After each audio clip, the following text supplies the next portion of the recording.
எந்த ஒரு செயலிலும் வெற்றி கண்டிப்பாக நான் வெற்றி அடைஞ்சிடணும் அப்படின்னா நமக்கு என்ன தேவை அப்படின்னு சொல்லிட்டு பார்க்கும்போது சார் ஊக்கத்தோடு இருக்குது சார், ஆர்வத்தோடு இருக்குது சார், கண்டிப்பாக நான் இந்த எக்ஸாமில் நான் கிளியர் பண்ணிவிடுவேன், எந்த ஒரு விஷயத்தையும் ஈஸியாக செயல்படுத்திடுவேன் சார் அப்படின்னு சொல்லிட்டு இருக்கீங்க. ஆனால் நாட்கள் செல்ல செல்ல எந்த ஒரு விஷயத்தை தொடங்கும் போது நம்ம ஸ்டார்டிங்கில் ஆர்வமாக தொடங்கும். அந்த ஆர்வம் பார்த்தீங்கன்னா நாள் போக போக பார்த்தீங்கன்னா குறைஞ்சிட்டே வரும். நம்மளோட ஆர்வம் குறைய குறைய நம்மளோட ஊக்கமும் பார்த்தீங்கன்னா குறைய ஆரம்பிக்கும். அந்த நேரத்தில் நம்ம என்ன பண்ணோம் அப்படின்னு சொல்லிட்டு யோசிக்கும் போது நம்மளை உன்னால் இதெல்லாம் பண்ணவே முடியாது, இதெல்லாம் உன்னால் முடியுமா, நீ ஏன் அதெல்லாம் ஏன் பெருசு கனவு காண்ற, இருக்கிற பொழைப்பை பாரு, இதை விட்டு நிறைய விஷயம் இருக்குது அப்படின்னு சொல்லிட்டு உங்களோட அந்த ஆர்வமான ஒரு விஷயத்தில் செயல்படுறதுல உங்களை டவுன் பண்ணிகிட்டே இருப்பாங்க. அந்த டைமில் நீங்கள் என்ன பண்ணணும்னா இந்த மாதிரி அவமானங்கள் அந்த விஷயத்தை உள்ளே போட்டுக்கணும்.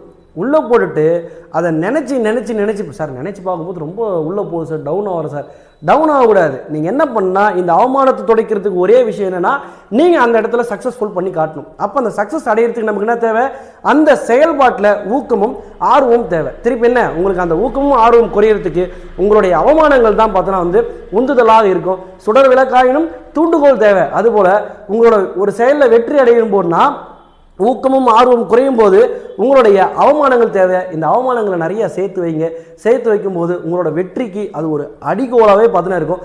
தோல்விகள் தான் வெற்றிக்கு பார்த்தீங்கன்னா படிகளாக இருக்கும். ஆனால் தோல்விகளுக்கு வரத்துக்கு கூட என்ன வரும்னா அவமானங்கள். இந்த அவமானத்தை நம்ம எவ்வளோ சேர்த்து வைக்கிறோமோ நம்ம வெற்றிக்கு ஒரு பெரிய உந்துதலாகவே இருக்கும்.